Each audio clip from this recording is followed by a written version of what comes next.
are we gonna read? Hmm? You're gonna read first? Yeah. Nice. Need you guys a Bible and scripture. Nice. So, Coach, how you doing? Oh God. Say it again. What? I know I've been really sure of you. We still talk. It's a lot of stuff. I know I can't talk to you. I talk to Julian a lot. I'm comfortable with I'll talk to you. I do it Bryce, I heard you were at the rally today. I did right. I was late to school today. Because you tried to drive through it? No. You just were late in general? Nice. It's like taking me over an hour to get to school now. Really? I was trying to understand. I was like, I don't know what cars on the road. Like, I have no idea. Last year I didn't have this problem, but now I do. Did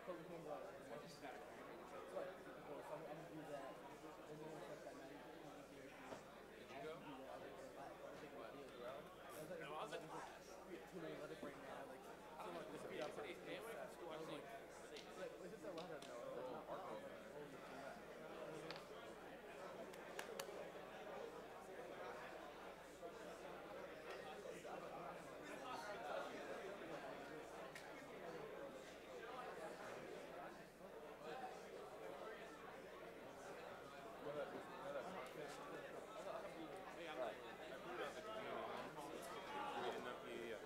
Since we'll be reading them. So, yeah, just read them off. Like I said, I took out the ouch, and then you can go over them.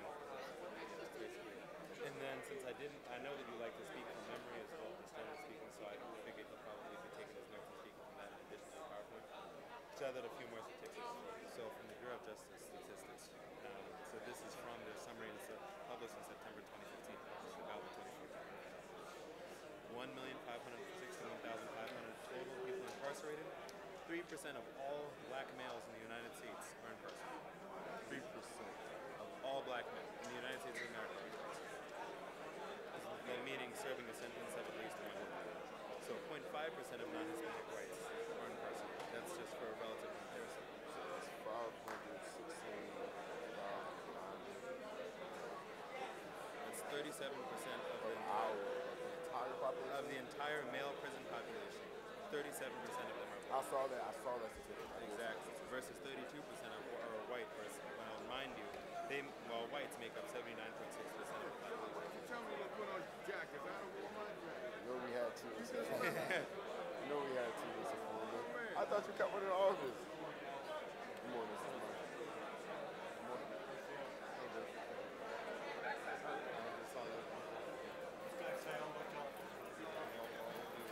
So I wanted to make sure that you had those just so I have some extra information to speak from. Appreciate it, bro.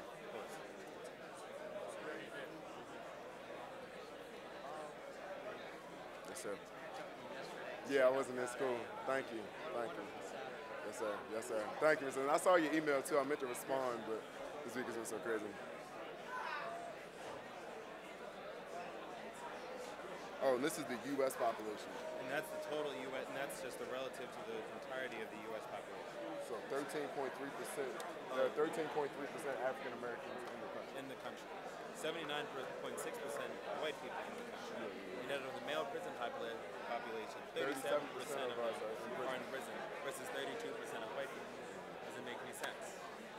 I'm going to take one of these papers. And you know what? I saw that statistic last night too. I saw it on it was on BCC when I was listening. I was talking about the Bill Clinton shit. What's up, baby? Yeah, do it before. Speak well, people. Yeah, do it before. Speak well. Speak well. Speak well. So, hey, speak well, sir. Speak well, sir. I'll talk about that. So, Mrs. Mike.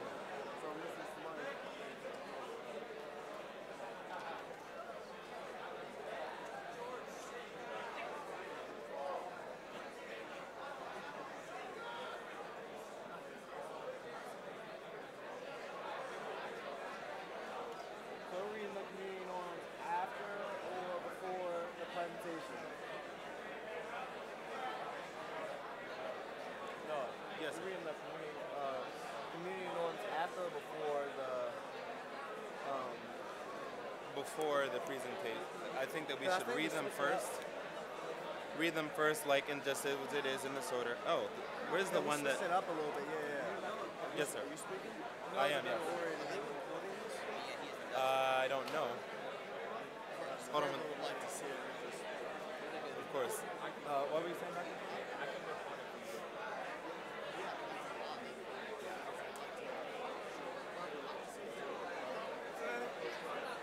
Oh, Malcolm X himself. Love it.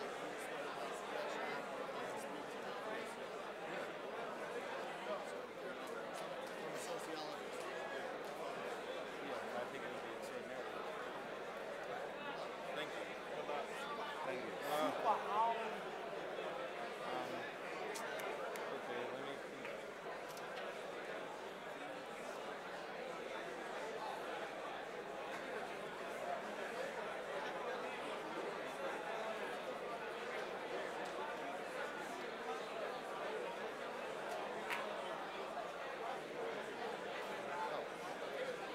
Did not mean to do that. This is just for notes and the agenda and stuff as I hear stuff. Did you take a look at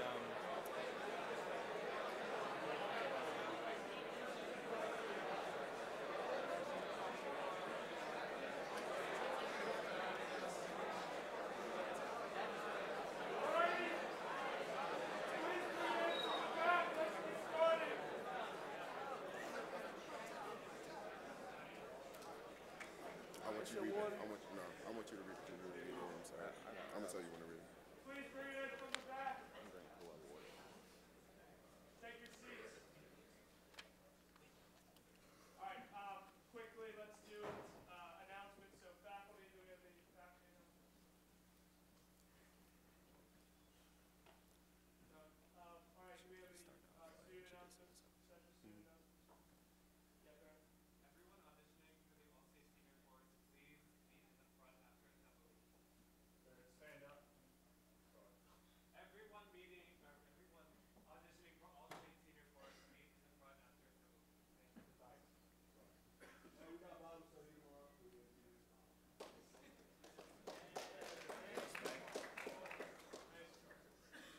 Poetry club meets today. Feel free to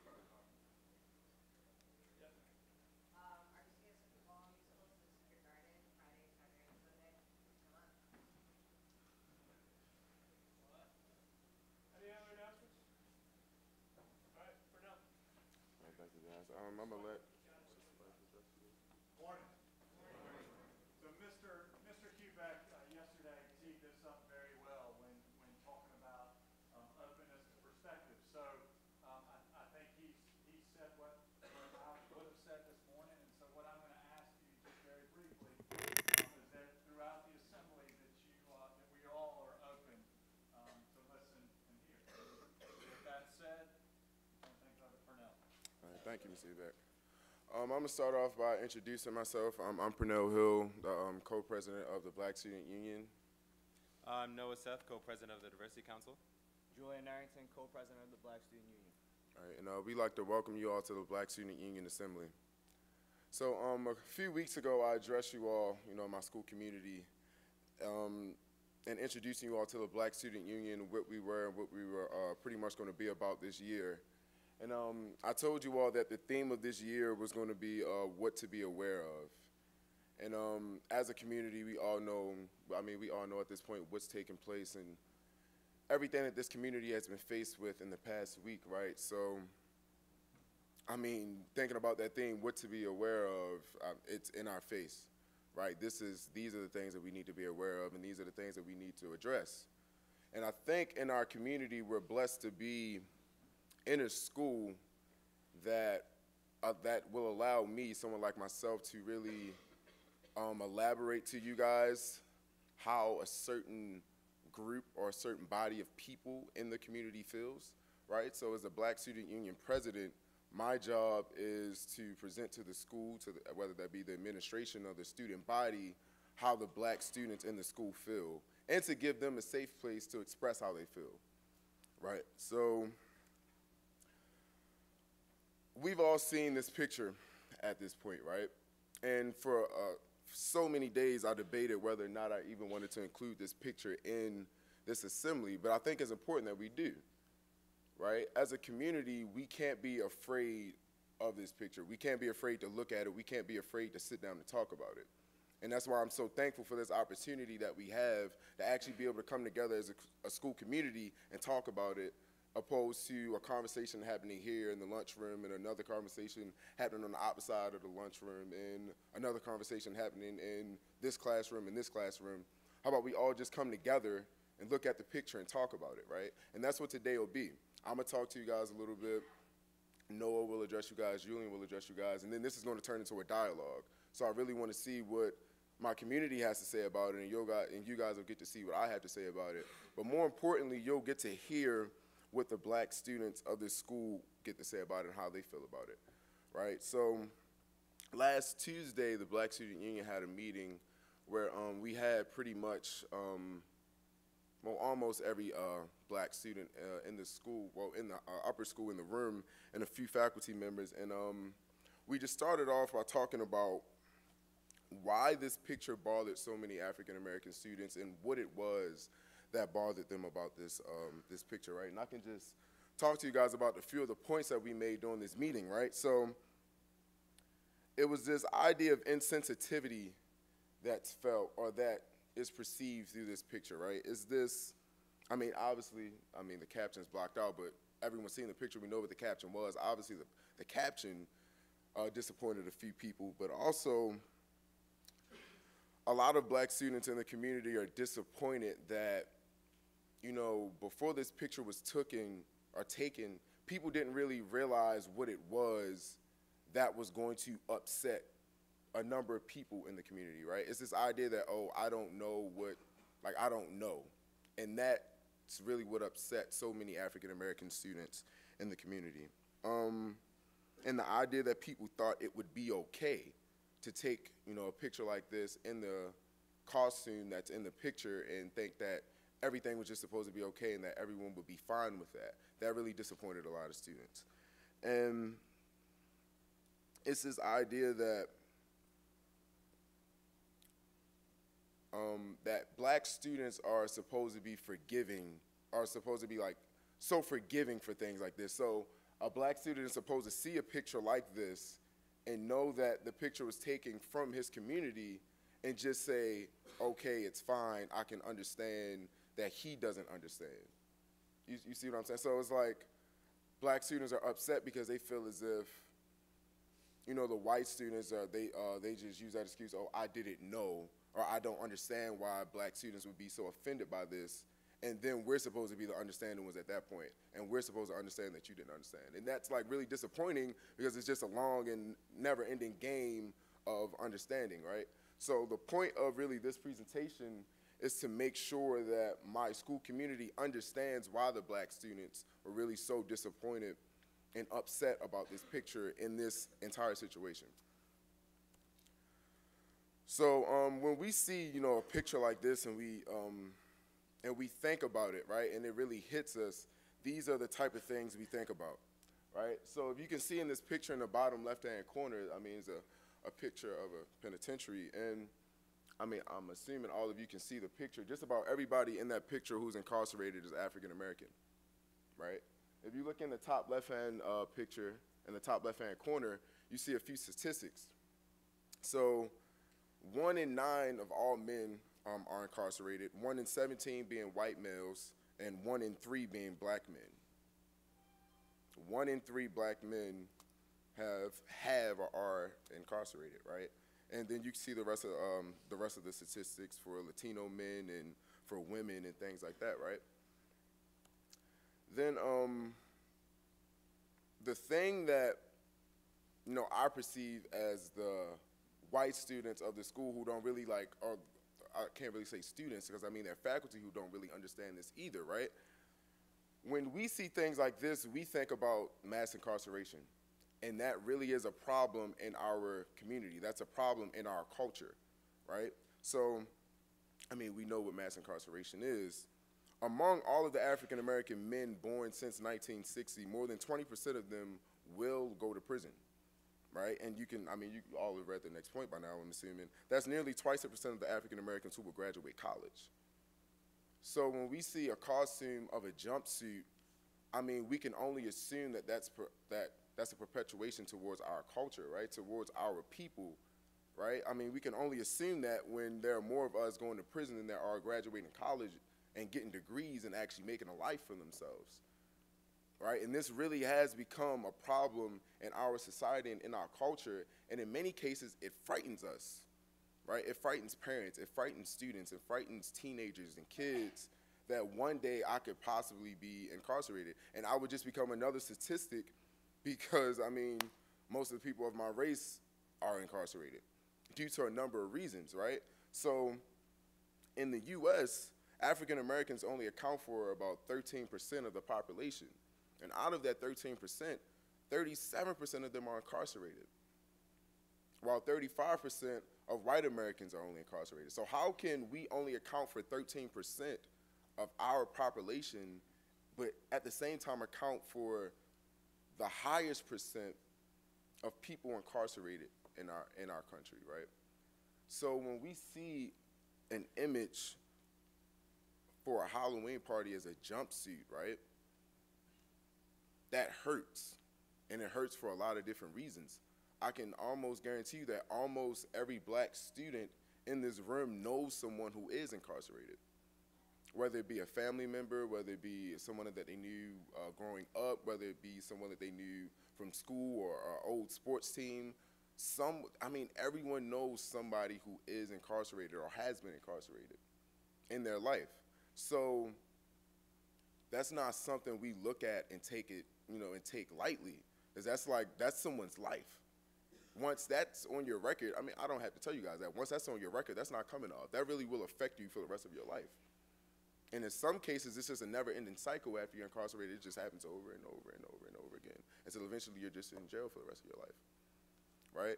So by a show of hands, has anyone ever seen the documentary on Netflix entitled 13? That's good. So a few of you pretty much know the story of that documentary, but not all of you do. So the documentary focuses on this, the 13th Amendment. If I can have a volunteer for the audience, volunteer to read it aloud for me, that would be ideal. I'm rushing. Go ahead, Calvin. Neither slavery nor involuntary servitude, except as a punishment for crime, where a party shall have been duly convicted, shall exist within the United States or any place subject to their jurisdiction. Now I want everybody to just take a second and read that to themselves and really try to digest, what this amendment is saying, right? So obviously, you see the part that's highlighted in red, and I did that for a reason. Except as a punishment for crime, right? So involuntary servitude and essentially slavery is abolished in our country except as a punishment for crime. So a lot of people look at the 13th Amendment and see this as, oh, that's the thing that freed blacks and African Americans from slavery, right? But really what it did is in a way, it doomed a lot of African Americans during the early 1900s and late 1800s, right? So when you think about this 13th Amendment and you think about that particular part, except as a punishment for crime, a lot of African Americans were convicted for essentially no apparent reason during this time period, right? So when they're convicted of these things, well, for whatever that cause may be, in a lot of cases, people were convicted just for looking in the wrong direction, right? For looking at a white person the wrong way, for saying the wrong thing, for being in the wrong place at the wrong time, essentially. And when they were arrested, they were essentially slaves again, right? Working on plantations again, working for different companies, working for essentially having their service sold off in involuntary service. I don't really know too many other ways to say it, but this is like the first wave of this is how mass incarceration started, right? With the 13th Amendment. And this is just like a history lesson in the background for you guys to understand that this problem of mass incarceration has been a problem in African American culture since African Americans essentially have been free in this country, or free in this country, right? This thing called mass incarceration has been a problem since we've, been able to be considered human beings here. So that was, like I said, that was just wave one of African Americans being convicted for essentially no reason in this country. Then what you see is, we all know who that is in the picture, Bill Clinton, right? Bill Clinton in 1993 came up with this idea of the three-strike policy. For those of you who don't know in the room what that is, the three-strike policy enforces mandatory life imprisonment if a convicted felon has been convicted in a federal court of a serious violent felony, and there are certain classifications of what that may mean, or if he has 2 or more previous convictions in the federal or state courts, at least one of which is a serious violent felony. The other offense may be a serious drug offense, right? So essentially this policy that Bill Clinton passed, it was 3 strikes and you're out. So after 3 felonies, that means you're in prison for life. So what this led to was more mass incarceration of African Americans, right? Because a number of reasons. And what it got so bad to a point where Bill Clinton decided, he had to apologize to the African American community for what he did, right? So during the time of him passing this bill, you can, if you read the second point there, he put more than 100,000 police officers on the street. When you think about 100,000 police officers, 100,000 more police officers being on the street, arresting people for whatever the cause may be, right? You just have to know that there are going to be people convicted for, reasons that aren't necessarily just. So I can give you guys, this history lesson of mass incarceration and what it means to our race and our culture. We can do this all day, right? But at the end of the day, it's 2017. So as black students, we would just expect that you guys, and by you guys, as the white community of the school, we would just expect that you guys know these things. We would expect that you guys know that this is a problem in our culture. This is a problem in our community, that black people have been incarcerated in this country since we've been so-called free, right? We would just expect that you guys know that. But after seeing a picture, we've all saw that. After seeing the picture, right, we can only hope that you guys don't know, and that's why you would assume that picture is okay. And that's really where so much disappointment came from the black students in the community. It was the idea that people don't necessarily understand what was so wrong about the picture and why it hurt us and why it was so troubling to us. And I hope that, just seeing the effects of mass incarceration and just seeing the effects of what that's done to our culture, now that you actually have heard it, now that you'll start to try to really understand what that means to us and understand why seeing someone in a jumpsuit, why that might offend us or why that might hurt us, right? So taken away from this, I like to have Coach Holly read a letter from his daughter, right? His daughter who graduated from RPCS, and an address that she made that really speaks about her experience as a black student in a predominantly white school. And so all the black students in the room, could you all raise your hand? So out of you raising your hand, there are about 70 of you raising your hands right now. And there are 480 students in this school, right? So it's obvious that we're a minority in this country, and we're going to be a minority almost everywhere that we go, right? So in a predominantly white school, the experience of a black student is completely different from everyone else, because literally the people that you're surrounded by aren't like you, right? And you guys know that. There are just differences in our culture and in our backgrounds, and that seriously has an effect on our experience at the school. So Coach Holly's daughter wrote an address of her experience at Roland Park while she was there. All right, and I'd like to let him read that and address you guys on that.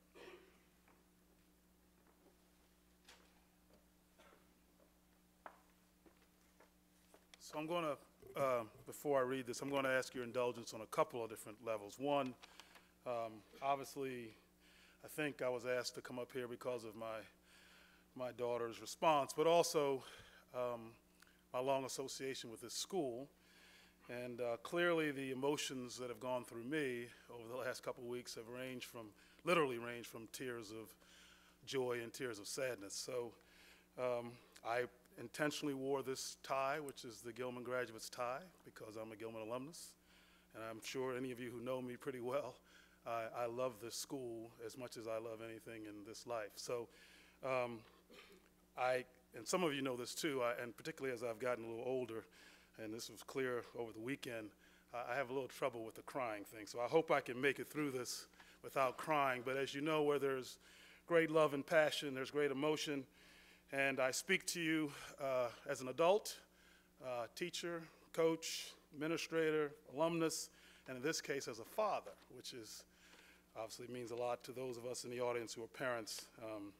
You know, that really hits probably about as close in your heart as possible. So give you a little background. I have 3 daughters, for those of you who don't know that. All 3 of them went to Roland Park Country School. 2 of them graduated from Roland Park Country School, one in 2006 and one in 2010. My youngest daughter was there through the 8th grade, now goes somewhere else. And so my daughter, who graduated from Roland Park in 2010, so she's now 25 years old, lives in D.C., went to Howard University and graduated from there, and she's working in the law field. So she wrote this letter to the head of school at Roland Park Country School after the events of the last couple weeks. So I read it to you. Again, bear with me if I get a little emotional. I wanted to add my sentiments and respectfully offer suggestions. Having attended Roland Park from kindergarten until the 12th grade, I cannot emphasize how appreciative I am for the foundation and opportunities that RPCS fostered for me. However, let me unequivocally state that being a minority in a predominantly white setting proved difficult at times. There are situations that black girls will encounter during their education that in no way reflect a fault at Roland Park's lack of commitment to diversity or understanding, but are indeed issues that reinforce differences in states of being. I have moments from as early as 1st grade that are more vivid than this morning's breakfast because of the lasting impact they had on my understanding of what it means to be black.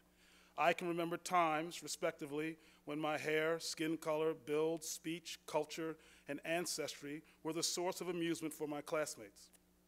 While I'm sure none of them would remember these incidents, they have decisively formed experiences for me. I remember feelings of isolation that come with the acute experience of having none of your peers look like you. My experiences are far less unsettling and dehumanizing as those photographs, but are mirror images to the principles I've described.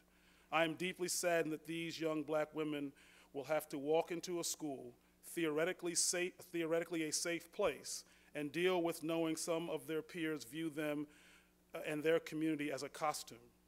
They will know the injustices of systemic racism and the prison pipeline, yet watch their classmates find it funny because they are not, nor will they ever be, the objects of this sword. They have seen their classmates perform a minstrel-laden activity with stereotypes about black culture. Regardless of their best efforts at being intelligent and confident young women, they will walk onto campus knowing some of their peers see them, their friends, and their family as nothing more than criminals with shiny teeth. I guarantee they will be met with remarks about how, quote unquote, it was just a joke, or that everyone is taking this way too seriously. When you are a minority, oftentimes your feelings can be dismissed because you are the sole representation of your viewpoint. My heart breaks knowing future fellow alumni have to deal with the reality of double consciousness at such a young age. There will be more than enough experiences in adulthood where their value will be lessened solely because of their gender or color. Their school need not be the starting point. I am very proud that my alma mater makes a concerted effort to uphold the value of educating young women. But with that, there should be a focus on coping with issues that occur in certain subsets of womanhood. particularly during this moment in history when chasms in our country seem insurmountable. Reassurance that unique perspectives matter is critical for developing young women. I think the speakers are a wonderful contribution. However, I encourage the administration to provide an opportunity to the students of color to openly express their frustrations freely and without censure. It is paramount in the cultivation of black women to feel as though their feelings are valid and heard with sympathetic ears of those who could not begin to understand how their feelings should be different given the facts of the events. They just need to know the school is on their side, which I am more than confident it is. But still, verbal and physically reinforcement of the fact is crucial. They just have to feel the safety of their status at RPCS, and they know that that safety is shaken at its core. We need to understand where they come from. Thank you for taking the time to read this email. Please feel free to forward my sentiments as necessary. Regards, Tamron D. Holly, class of 2010 at RPCS. Thank you, Ms. Howley. Next, I'd like to have Mr. Nick Pietrozella come up and say a few words, right? So most of us know Mr. Nick as our school athletic trainer, but Mr. Nick has grown up in this community, in this area, his entire life, right? So he had a very distinct emotion felt out, and I'll leave it at that, and I'd like to let Mr. Nick elaborate and express how this particular situation made him feel.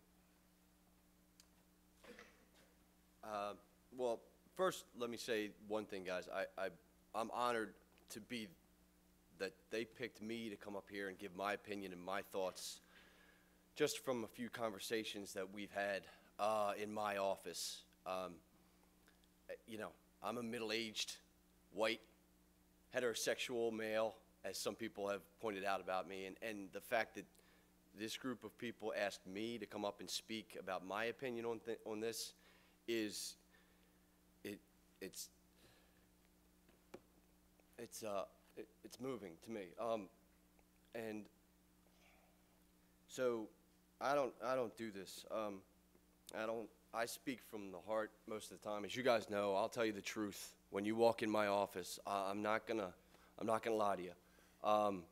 So, and if you haven't had that joy of hearing the truth from me, please come by. I have no problem giving it to you, okay? And, you know, when I saw some of the photographs, the things that went on from that Halloween weekend, it really, it hurts because, you know, my son is a student here, and my daughter goes to school across the street at Roland Park. I grew up right down the street from here. I went to a certain school, a Catholic school, all boys as well, by the name of Archbishop Curley, right? And I grew up in the same kind of environment, and I grew up on the east side of Baltimore City. I know what it's like, and I can't say that I know what it's like to be African American by any way, shape, or form, right? But I have at least learned to look outside myself, and when I saw those pictures, the first thing that came to my mind was bad decision, right? But that's my judgment, okay? And so that's not necessarily everybody's judgment. But what I've also said to these guys is, I hope that because of these events, you guys have learned to at least have an open mind, right? And look at others and see outside yourselves, okay? One of the things that I said to them a week ago at the Black Student Union meeting I attended was putting it on you guys is a responsibility that if you could have this opportunity, go attend a meeting of a group that you're not familiar with, right? Because as teenage boys, you're all big, you're tough, you're strong, you're proud, okay? And it's hard to step outside your shell. It's hard to be uncomfortable. One of the things that I think all of you should do at some point or another throughout this school year is go to a diversity meeting, whether it's the Black Student Union, whether it's the Diversity Council, whatever different group that you're not familiar with, go to one meeting throughout the school year. Just that's it. You don't have to say anything. Just sit there and listen. You might get an opportunity to understand what it's like for that group to live throughout their daily lives. Okay? Because if you get that opportunity to understand that, your minds will be opened and you'll have a different perspective. All right? My son and I were walking to school last week, and we were talking about this. And I wanted to make sure he understood what was going on. And he said, you know, Dad, he said, I don't like calling people black people. He said, I like calling them African Americans because they're not black. They're just, skin's just a different color. It may be brown. It may be lighter brown. It may be, but they're not black. And he made me check myself. Because I'm sure I said that. And I made a promise to him right from then and there. All right? And I just wanted to kind of let you guys know, it's easy to say, I don't know what it's like. You're right. You don't know what it's like. Okay? But all you have to do is ask or look outside yourselves. It's real easy to say, I don't know, and walk away and close your mind. And there's some in this room who are never going to change their opinions, never going to change their viewpoints. All right? I really feel bad for you if that's the case. All right? I just wanted to say that, and I appreciate these guys giving me the opportunity. Thanks, guys. So, guys, as we continue on this conversation, right, the last thing I'll leave you guys with before we open up the dialogue and just going off of what Mr. Nick said and what Mr. Holly's daughter's letter addressed, right? The problem with racism in our country, right, is that people either don't know or they don't care, right? And I told you guys the theme of this year was what to be aware of. If you truly care, then you would know.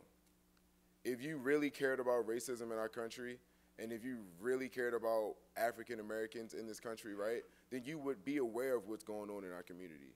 You would be aware of situations like this, right? If you really cared, you would just know that a jumpsuit in some sort of way, right, would have to offend a group of people. And like I said earlier, it's 2017. As people, we can't keep using that excuse, oh, I didn't know, right? Because, I mean, look at all of the movements that are on the news and you cut on the TV, right? Look at all the marches. I mean, there was a protest in front of our school this morning, right? You have to know, you have to make yourself aware, and you have to make your friends aware, you have to make your family aware of the things that are prevalent, of the things that are going on in our country. And it can't just be black students informing white students of what's going on. It has to be everybody making a conscious effort to do so, because there's a problem in our country, and it's going to continue to be a problem unless we fix it, unless we talk about it, unless we address it. And until we do that, it's going to continue a problem. Now, I told you guys this is going to be a dialogue, so Noah and Julian are going to pose you guys with a few questions, and I want everybody to be involved, right? So I want everybody to look to the left and look to the right. If you see your neighbors sleeping, nodding off, dropping down in the seat, bump them, wake them up, push them. I actually want to hear chairs moving as I see a few people sleeping, right? So I want you to bump those guys and make sure they're awake, and we're going to talk about this as a school, as a community, and we're going to get as many opinions as we can. So, I mean, you guys can pick who wants to pose the questions first. So before we dive into our dialogue, we ask that you abide by these community norms. Speak from the I perspective, agree to be fully present, be open-minded, and seek for clarification. Respect different realities, take risk, lean into discomfort, suspend judgment, assume positive regard for intentions, and speak to what is core, meaning This means speak to what you feel and think. Noah will ask the first question.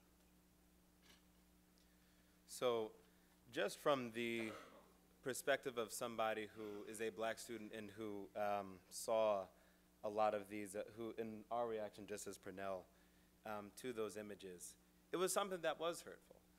Much like he said, because I see my fellow students and a lot of my friends clearly demonstrating a severe lack of awareness to the things that that typify my life and existence as a black person. I'm aware of the school to prison pipeline. I'm very well aware that though black people only make up 13% of the population of the United States, black males make up 37% of the prison population. And though I may not expect my friends to know the exact numbers and statistics, as a person, it is very significant and important to me that my friends and people that I interact with are aware of the things that bother me, the things that really typify and define my existence in a lot of ways as a black person. So that's the perspective that I'm bringing to this discussion.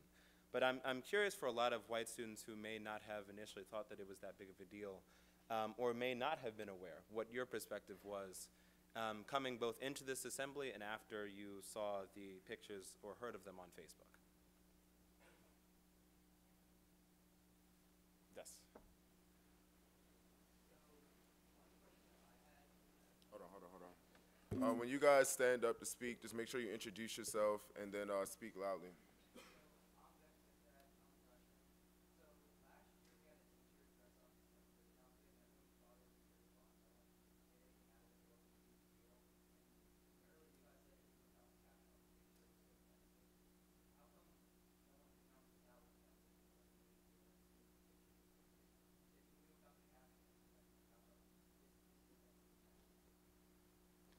Quick question, who's the teacher?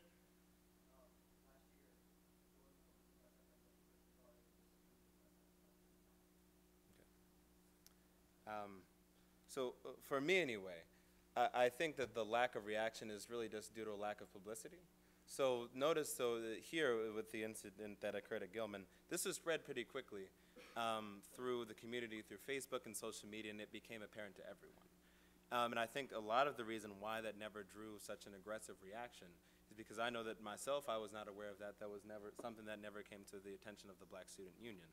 And in many cases, this is because we don't get to see these things all the time. Just because nobody sees it or nobody calls it out definitely does not make it any less wrong or offensive.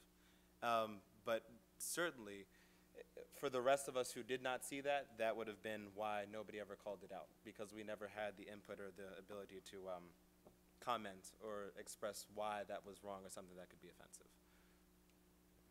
Yes, in the back.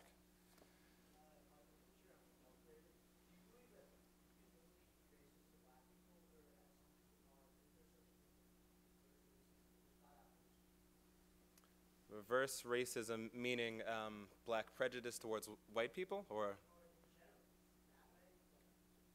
Would you like to answer? Okay. So I've had many conversations about the difference between racism and prejudice. Prejudice is a predisposed notion you have to any person without particularly knowing them. Everybody has a prejudice. My dad, he thinks that I'm better than a lot of these kids that I go to school with. That's just his prejudice. Racism, it's true. Racism is a power complex. Only people in power can suppress another set of people. So black people have never been in a position of power to suppress other people. Therefore, black people are not racist. White people have been systematically set up to be racist, and they've had various systems in place to execute this method. So that's my response. Yes, and to further elaborate on that point, black people can definitely be prejudiced, and as all people, we can be prejudiced. But to elaborate on Julian's point so far as racism is concerned, for a lot of people that is defined as a system, and a system that can be imposed by a majority of people in this country being white people, who through legislature and historical precedent are able to establish the social and cultural norms that enable that system of oppression to continue, such as mass incarceration. Yes, sir. So, kind of talk, Owen Dunn, I'm a senior. You're kind of talking about how like racism is kind of like a system. Yes. I just want to ask you a question. Do you think like Trump like won because of like partially because of racism? So, is this whole kind of like, do you think? Oh, so yeah. So I will try to keep this as apolitical as possible. I think that that was the motivation of some people. I don't think that that is the only reason why Donald Trump won.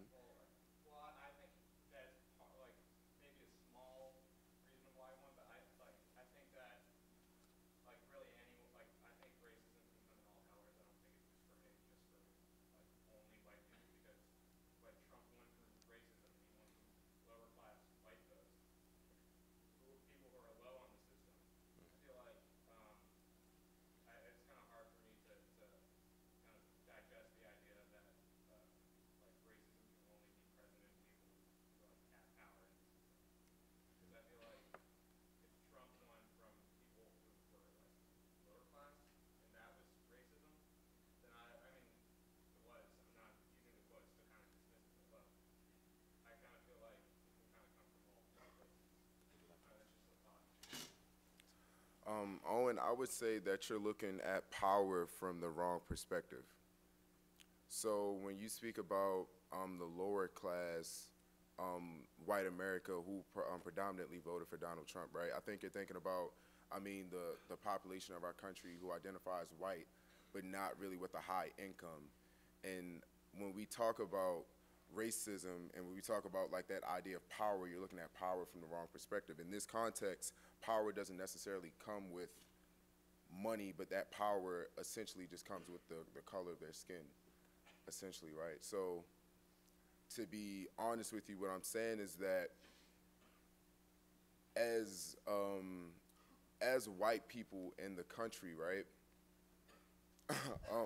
your income doesn't necessarily determine your power over African American in this country, right? I mean, you could literally come from, I mean, no job, I mean, parents having no job, right? Barely having a home and a minimum education, but walking into a job interview next to an African American who has had all of these things, your initial perception will be, I mean, to be honest with you, the initial perception could be much higher as a white person, I mean, opposed to an African American walking into that job interview just because of the color of your skin, right? So when Julian was talking about that power complex, he's not necessarily talking about only income, which in some cases it can be income, but it's not always income. Sometimes it is literally just the color of one's skin that determines that power. And that's what I would say to that response. I saw Mr. Baker's hand next, so I would just go there. I don't have so much a question as a plea. This is sort of my first plea is this is a time to listen. I would encourage you to find someone who might identify as an other in any way, shape, or form in my community and just talk to them and listen.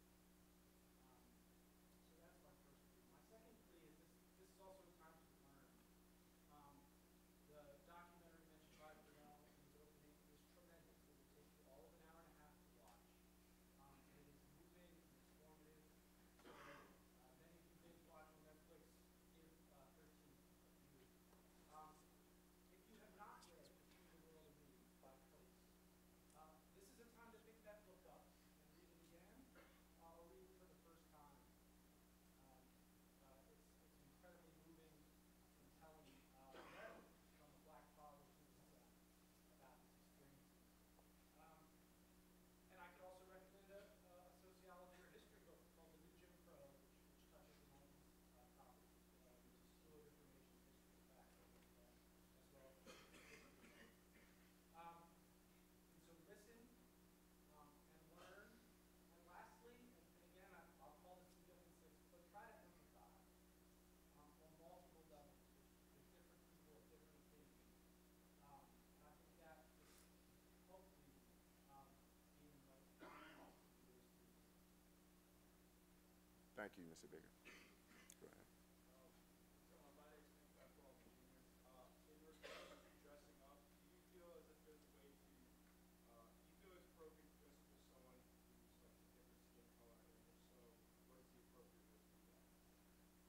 Um, I would say no, right? So, well, I mean, we might as well talk about it, right? We've all seen the picture. So the RPCS student who was in the picture, right? People know who she was dressing up to be. So if you don't know, she was dressing up to be a rapper. His name is Kodak Black, right? Obviously, a lot of people took offense to that because the way in which she dressed. I mean, Kodak Black is a rapper who was incarcerated, right? Out of all of the Kodak Blacks she could have chosen to be, she chose to be the one where he was incarcerated. No one knows why, right? But I asked the Black Student Union the same question. Would we have took offense if she would have dressed up as Ice-T or Ice Cube or any other rapper, right? And the response was yes. It's not the fact that it's a rapper. It's just the fact that it's an African American, right? So what Mr. Baker just said, I mean, the Gilman 6 is to empathize, right? I mean, we don't actually have a Gilman 6, but like, the idea is that like we want you to empathize with the African American person, right? So if you were to empathize with an African American student, that doesn't mean you have to. I mean that isn't dressing up like them, right? Like, kind of trying to be facetious, kind of not.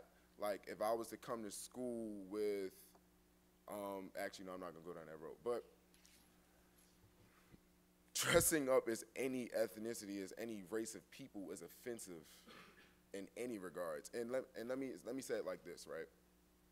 If I was to say something about your mother and you were to tell me that offended you, then I'm okay. I won't say anything about her again, right? I'm telling you that dressing up as an African American or any other race of people is offensive, right? So like, as my friend, if you were to tell me like talking about your mother offends you, I'm not gonna ask why, just because you told me as your friend it offends you, and I don't want to do that. So as friends of this community, right, it isn't really about why it offends me. It's just the simple fact that it offends me for you to dress up as someone of my culture, or someone of my race, and you're not of my race or of my culture, so you don't know what it's like. You don't walk in those shoes. So don't try to dress in it for a day and then go back to your normal life, right? So, I mean, it's not fair in a sense, and it's just not right. And I mean, that's the best way I can put it. You want to add to it? We got one more time for one more question. Sawyer in the middle.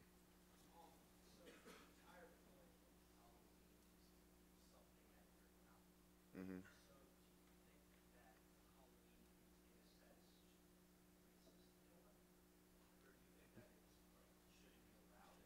get it first?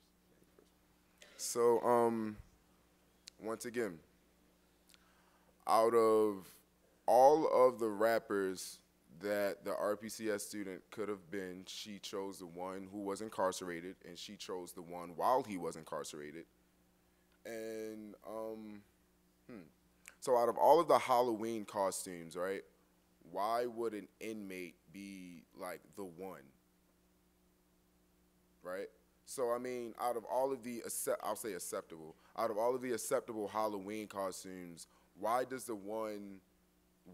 the one that pertains to a particular race or a particular body of people have to be the one that you would choose? So I'm not saying in any way, shape, or form that Halloween is racist. I'm saying that out of all of the Halloween costumes, don't choose the one that's perpetuating a stereotype towards another culture or another race of people, right? I mean, I heard it so many times when I was having this conversation with people. They kept saying, oh, well, they sell it in Party City. They sell it in the store. They sell lingerie in the store too, but no one dressed up as that for Halloween, right? I mean, out of all the things to be, why that? So I'm not saying in any way, shape, or form Halloween is racist, but you just got to know it's certain things that you just do and don't do because they're hurtful to other people and to other cultures. I'm going to respond to that point. I think the issue is more about intent than about any other thing. So there's an old cliche about imitation being the sincerest form of flattery. And so obviously imitating people, I mean, goes on all the time. And you guys who are on the football team, there's an imitation of some of the coaches. And that's a flattering thing. I think when you imitate someone or some culture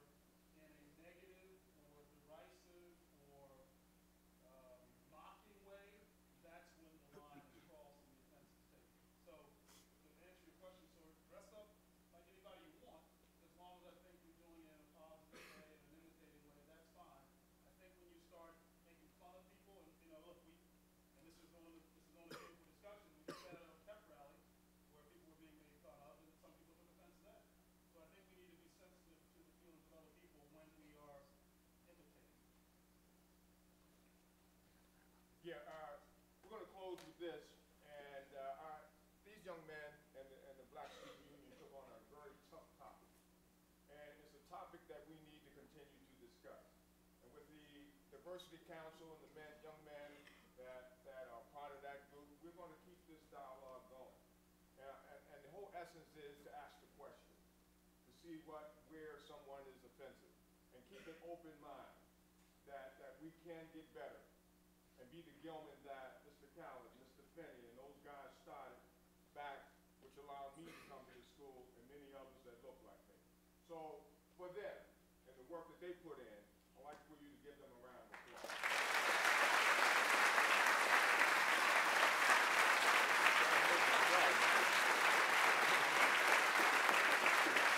Perfect, though.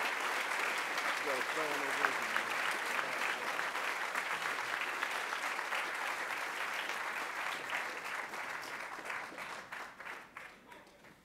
We're going to go to lunch. Sorry about keeping you, but this is important stuff. We're going to continue the dialogue. North. North and south. Let's get south together, too. That's you. Yeah, that's me. Awesome job. Way to go. Good job. Good job. Thank you, Mr. Great job. One of the best assemblies I've ever been to. Great job. No, thank you. Thank you. Unofficially met you. Thank you, Mr. Nice to meet you, guys. Thank you. Thank you, Mr. Levy. Great job, son. I'm so proud of you. Thank you. Thanks for listening, bro. Thanks for listening. Thank you. Thanks, man. Thanks, man. Good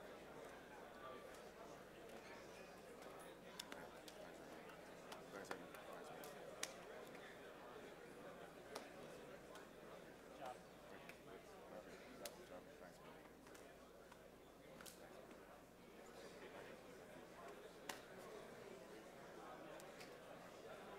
I had my question was like, so hearing like Mr. Gilman said about like not using the term black or African American, like is your name a black student union like for me and the other white people, which would you prefer? Like, So, Mr. Nick's comment was like more of a personal one, right? So it's not that, I mean, I don't take offense to being called black, right? But he just feels as if, like, as a white male, he doesn't like calling African Americans black. And that was just like a personal thing.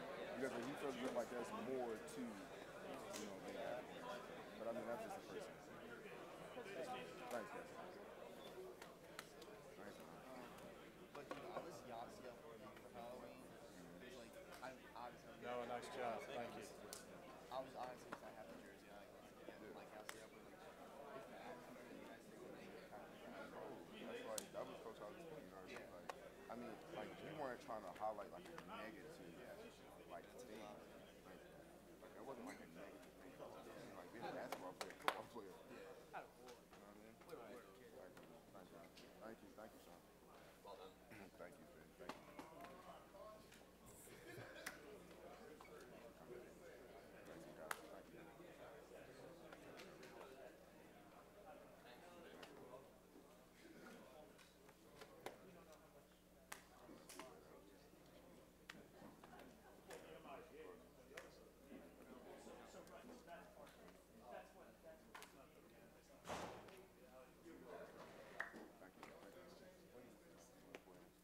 you. Next Tuesday. I'll let everybody.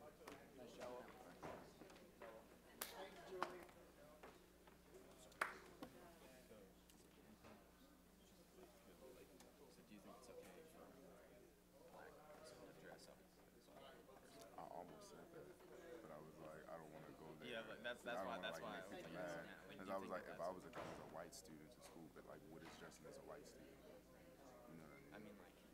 I mean, like maybe not like a student, but like a like character or something. Like, Well, that's the Hey, it's not negative good work. because it's a character. Good work, now. But like, when you dress up as an inmate, that's not a character. That's yeah, like, I get that. That's like a horrible part of someone's life. You know what I mean? So it's like it's So, not negative at all. I realize I get what you're saying, but just to like pose the question, what about like all like they're white inmates too? There are, right? So this is the same. I can't remember who made the point to me, but there are white inmates. But that was the point I was trying to make when I said that 13% of this country's population are African American, and 37% of the prison population are African American. So how is it that we're only 13% opposed to 76%? of a population, but still, majority of us are in prison. Like there are more people. Like I said, there are more people going to prison than there are college. So it's like But when you dress up as an inmate, we can only assume you're perpetuating that towards our culture because half of the penitentiaries, half of the prison system are African Americans. Like literally more than half, actually. I thought you said 37%. That's 37. That's in federal prison. I should have actually said that. That's in federal prison. Most prisons today are privately owned. I'm not sure. Most of them are privately owned.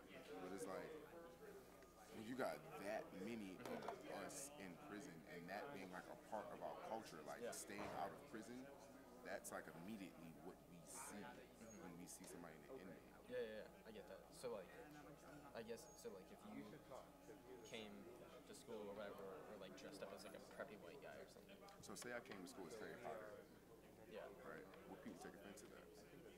I don't think people would take offense to that because it's not like the precedent to take offense to that. But like, do you, outside of whether or not people would take offense to that, do you think that that is equally as wrong as like me dressing up as a black character? No, I wouldn't say it's wrong at all. Like if you were to dress up as a black character from any movie, hey, you're having fun. Like Dougie he dressed up as a basketball player. I don't take offense to that. Yeah. Like, So it's when you dress up as like something character that degrading. has, like, a Yeah, bad- something like, degrading. negative Yeah. connotation to it. Like, Right. It's degrading at that point. Yeah. Yeah. Okay. But I appreciate you asking me that question, John. It was like a lot of people had problems with Kim K dressing up as Aaliyah. As what? Well, Aaliyah, so she Kim was a- Kardashian dressed up as a singer, R&B singer, who yeah. died in the 90s in a plane crash. And people took offense to it. And in a situation like that, Was she black? Yes, she was. yeah, she was black. So in a situation like that, I would say like, okay, people shouldn't have taken as much offense to it because like that isn't necessarily It's just like negative. something bad happened. Yeah, it's just something bad happened. But it's just the fact that it's like, okay, Kim Kardashian isn't black.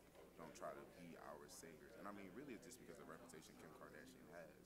So it's like, Kim K can't dress up as like one of our most like respected artists. So that was that offense. But it's like, it's just when it's like that negative connotation that comes with black people being inmates, and that's like a stereotype that we have as African Americans as being inmates or being So the problem arises when it's like you're dressing up as like something that's like negative. So I've had this conversation. This is a different topic. I've had this conversation with people before about like white people can be racist to black people, black people. It's not racism; it's prejudice. And I understand the argument. I still I don't totally agree with it just because it's kind of confusing. Is there? This is kind of two questions. Is there a culture that black people can be racist to? So I'll say this, right? Racism, the problem with racism, like I said, is people either don't know or they don't care. And the way I would define racism is